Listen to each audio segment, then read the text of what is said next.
Hi, welcome once again to M5's English language learning program, Let's Speak English. I'm Gav Duncan and I'm here on your TV to help you learn English. Now, are you sitting comfortably? Yes? Good. And are you ready for today's lesson? Yes? Good. Okay, well let's learn English together. And hello to you all once again. Hello to the gentle chickens of the forest. Hello to the gods of English. Hello to the lemurs of the jungle and the gnus of the plains. Are you all having a good time? Yes? Good. Okay, now, animals, you all know the drill, so hop to it. Gusti, no dancing like a drunk gibbon or a mad chicken. Margot, keep your tail out of the way. People want to see the screen. And Nigel, wonderful hairy Nigel, the fantastic replacement for that fish thing we used to have as a pet. What was his name again? It began with a P, didn't it? Paul. Philip? Pretoria? I don't know. But it's not important, is it? No. Okay, so Nigel, back to the drill. You know what you have to do, don't you? You have to keep quiet for the next quarter of an hour. No squeaking, no grunting, and no snorting. Okay? Right then, let's get started, shall we? Now, the first thing I want to talk to you about today relates to the conversation I've just had with the animals. Do you remember the word drill? Of course you do. We talked about this word a couple of lessons ago when we discussed drilling holes in walls with a drill. The verb to drill, to make a long, neat, thin hole in something. Like when the dentist drills a hole into your tooth to remove the damaged part of the tooth and prepare your tooth for a filling. Okay, now we saw that the main use of the verb to drill is that, to use something like this, together with a drill bit like this, to make a hole like this. In something. Maybe in a piece of wood, maybe in a wall, maybe in a piece of metal. Anyway, that's the most common use of the verb to drill. But there's more than one meaning to the verb too. What a surprise, eh? A word in English with more than one meaning. Blimey! I know, it's surprising. It's shocking. It's shocking, but it's true. So, another meaning of the verb is to train, to instruct. This meaning is usually used with an idea of physical training. If you join the army, then you will meet a drill sergeant, for example.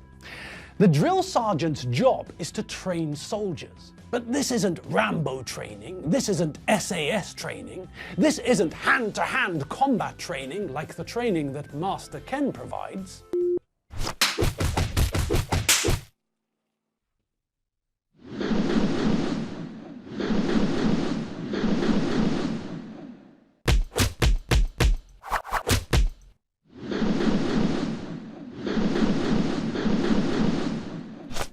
No, this training is drill training. This is when the drill sergeant teaches or drills soldiers in how to march about the parade ground in formation. You've all seen it at big military parades when lots of soldiers march in formation. Now there's another new verb, the verb to march. To march means to walk in a way that soldiers walk very regularly. 1, 2, 3, 4, left, right. The way that soldiers move, that's marching. Now, the job of the drill sergeant is to train, to drill the soldiers in the way of marching in formation, so that they look good when they're on parade. Here's an example of some drilled soldiers. These soldiers have been drilled. They've been taught how to move in formation, how to move as a single body, so that they all move together.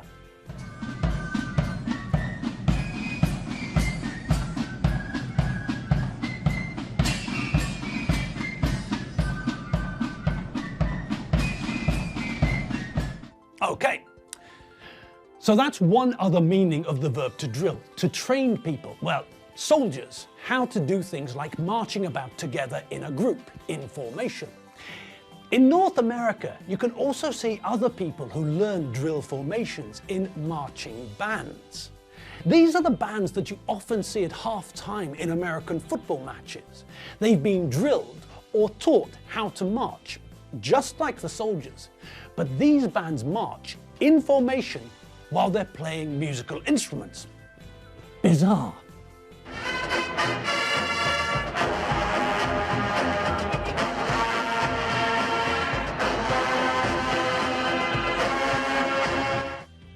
Okay, so that's the same meaning of the verb to drill. The head coach or whoever drilled these people in how to march in time, in formation, together as a group. Great.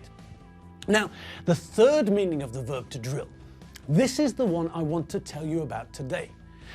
Now, this meaning of the verb relates to someone learning something by repetition. Repetition is the noun we get from the verb to repeat. When I was a young boy at school, we were taught simple mathematics by repetition. It was drilled into us. This means that we didn't think about what we were learning.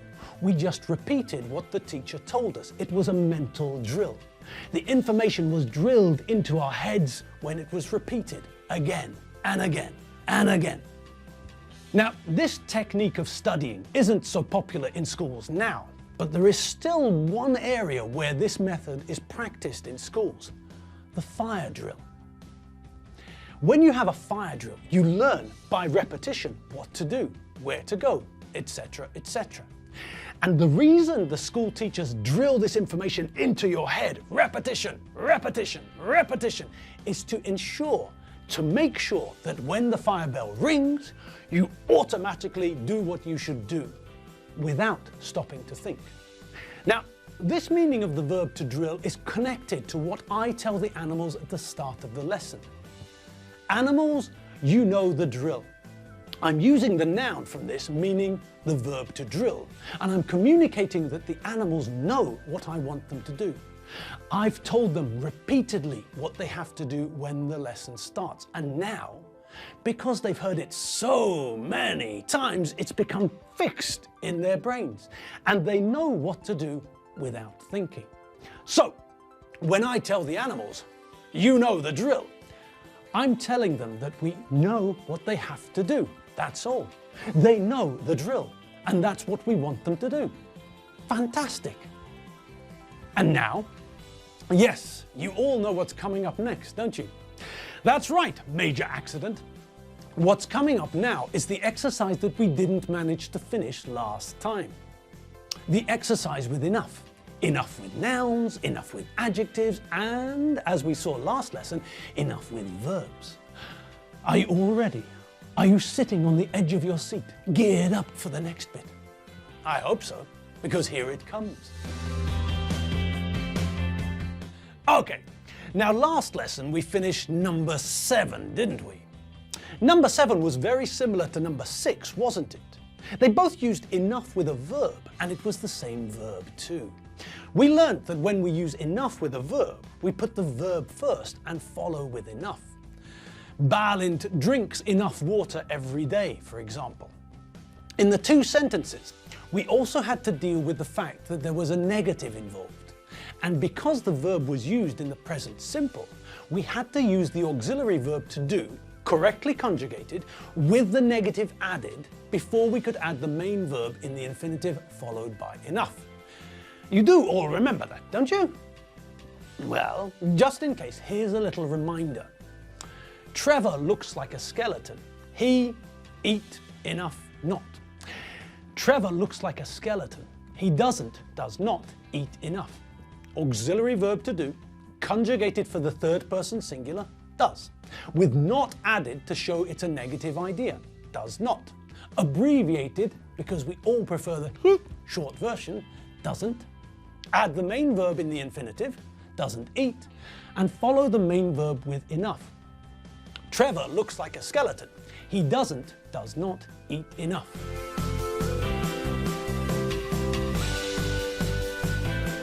Lots of people eat too much fried food and eat enough fresh fruit and vegetables not. Lots of people eat too much fried food and do not, eat enough fresh fruit and vegetables. Auxiliary verb to do. Conjugated for the plural form, do, with not added to show it's a negative idea, do not. Abbreviated because we all prefer the short version, don't. Add the main verb in the infinitive, don't eat, and follow the main verb with enough. Lots of people eat too much fried food and do not, eat enough fresh fruit and vegetables.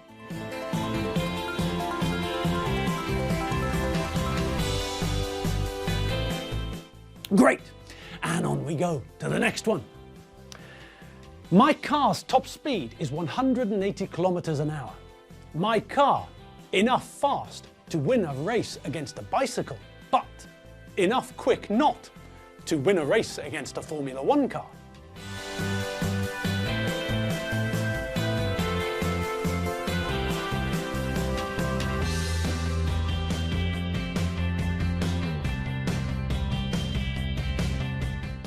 Ooh, and there's two here.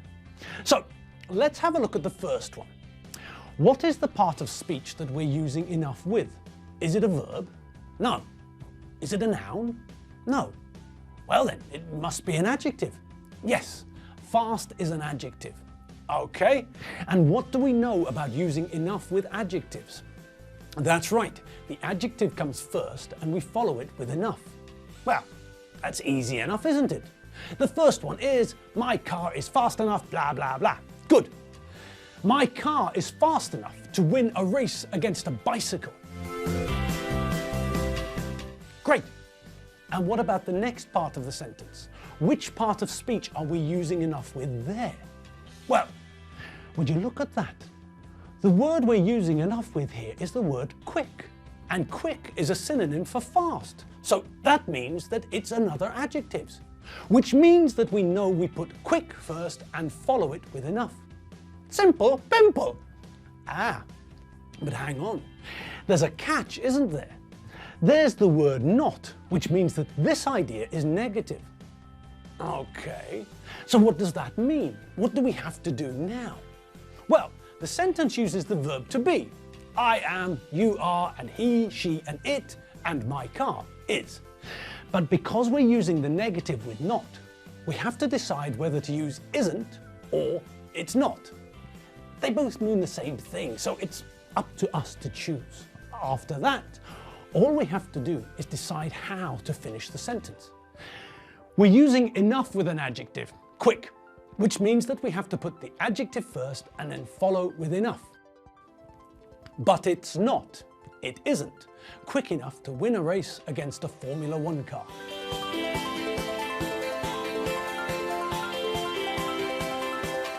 My car's top speed is 180 kilometers an hour. My car is fast enough to win a race against a bicycle, but it's not, it isn't, quick enough to win a race against a Formula 1 car.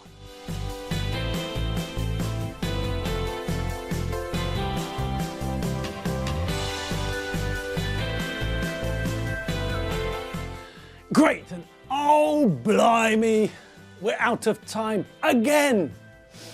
Okay, well, you know what the French singer says about crying over spilt milk, don't you? Well then, no tears before bedtime. We finished for the day, but we'll start tomorrow's lesson with the end of the exercise. So, until tomorrow, have fun, relax, and enjoy yourselves. I'll see you all tomorrow, and until then, you know, www.m5tv.hu. See you later. Bye.